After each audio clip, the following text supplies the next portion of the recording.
Bonjour à tous, merci pour l'introduction. Donc je vais parler que des changements pour psoas.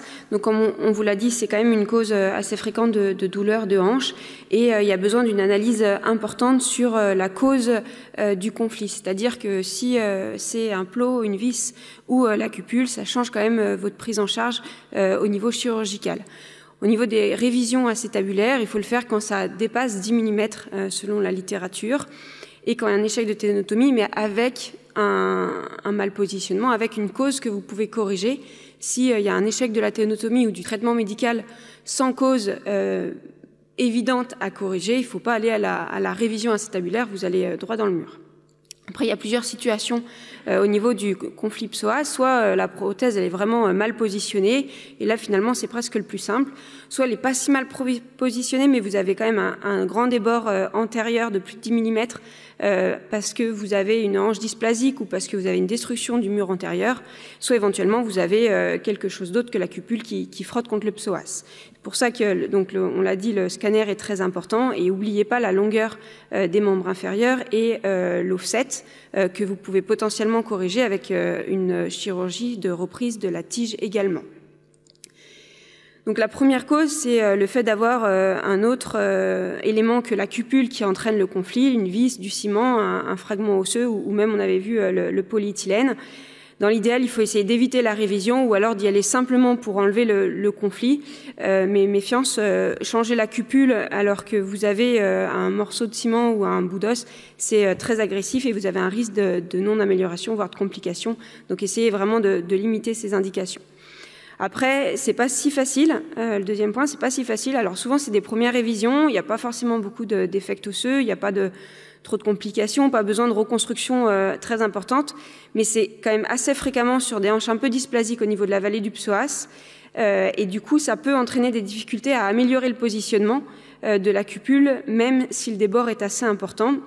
Et comme on est un peu inquiet des luxations, on a tendance à mettre une double mobilité qui est hémisphérique, potentiellement avec une vis, potentiellement avec un petit débord sur la cupule. Donc on peut créer un autre conflit en reprenant ces patients. Et là, vous voyez, donc là, elle se plaignait de la hanche gauche. Sur la radio, il n'y a pas du tout de débord visible. Elle est plutôt dysplasique, elle est même très verticale.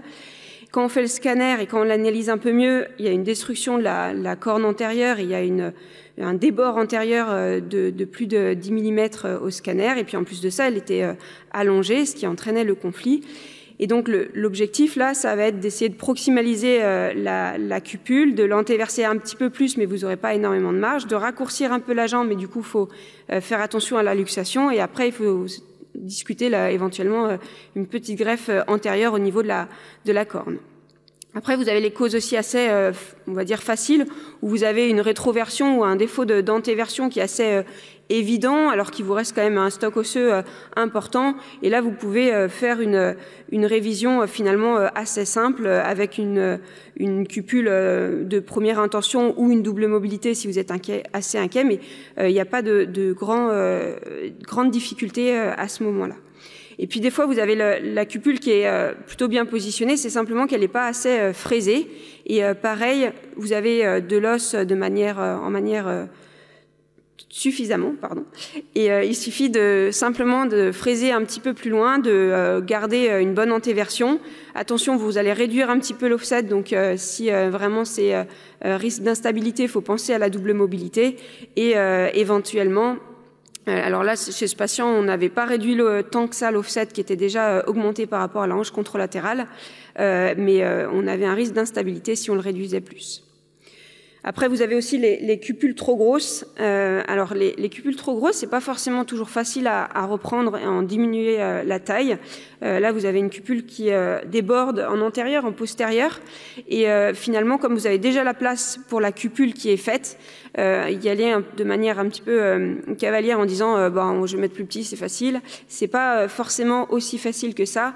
Et le but du jeu, là, ça va être de proximaliser un petit peu l'implant, mais pas trop, évidemment, de mettre une fixation éventuellement avec une vis, et puis d'augmenter un peu l'antéversion, mais vraiment méfiance, les cupules trop grosses où vous n'avez pas forcément de défaut de fraisage et qu'elle est déjà suffisamment profonde, c'est pas si aisé que ça de réduire la taille de la cupule. Et puis après, comme je vous disais, vous avez potentiellement des fraisages un petit peu agressifs en antérieur qui vous détruisent la corne antérieure et du coup qui enlèvent la protection avec le psoas. Et pour le coup, ces révisions sont pas forcément aisées. Le positionnement de la cupule, vous pouvez pas forcément l'antéverser plus, vous n'avez pas de paroi antérieure.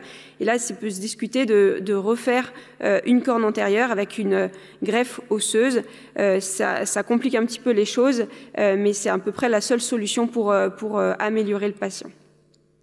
Et puis pensez bien aux révisions bipolaires, c'est-à-dire que si le patient est rallongé, si l'offset est augmenté, vous n'avez pas forcément la possibilité de corriger ça avec la cupule, ou alors vous allez changer le centre de rotation de la hanche, ce qui n'est pas forcément une bonne chose. Donc n'hésitez pas à réviser la tige si ce n'est pas non plus excessivement difficile pour améliorer ces deux facteurs et pouvoir améliorer le patient. Après, qu'est-ce qu'il en est du psoas pendant la chirurgie? Alors, il faut aller le vérifier. Il faut aller vérifier si vous n'avez pas une bursite, s'il ne faut pas faire un débridement. Et si la correction, elle est satisfaisante mais pas parfaite, il faut bien entendu faire un release au niveau du psoas. Et même quand vous avez l'impression d'avoir tout corrigé, qu'il n'y ait plus de conflit ou quoi que ce soit, il n'y a pas de preuve dans la littérature qu'il faut absolument le couper, mais au moindre doute, sectionner le psoas au petit trochanter, vous diminuez le risque quand même de récidive et d'avoir un échec de votre prise en charge. On avait fait, comme vous a dit M. Bonin, un symposium au niveau de la SFA sur les traitements des conflits psoas. Et du coup, c'était une étude qui était multicentrique, qui était rétrospective, où on avait inclus toutes les révisions pour un conflit psoas entre 2011 et 2016. Il y avait 46 patients. L'âge moyen était de 66 ans. C'est assez stressant, en fait, vous savez. Et le suivi moyen, il était de 24 mois. On avait des patients qui étaient quand même très satisfaits et améliorés dans 80-85% des cas, avec une amélioration du score Oxford qui était significative, avec également une diminution significative des douleurs en flexion de hanche. Il y avait 89% des patients qui avaient plus du tout de douleurs en flexion de hanche à 6 mois, donc c'était plutôt très encourageant. Et puis au niveau de la force musculaire, comme vous l'a dit Monsieur Bonin, donc au début il y a souvent une petite perte de force quand on fait une ténotomie du psoas, mais au dernier suivi, la force musculaire est en grande majorité récupérée par rapport au préopératoire.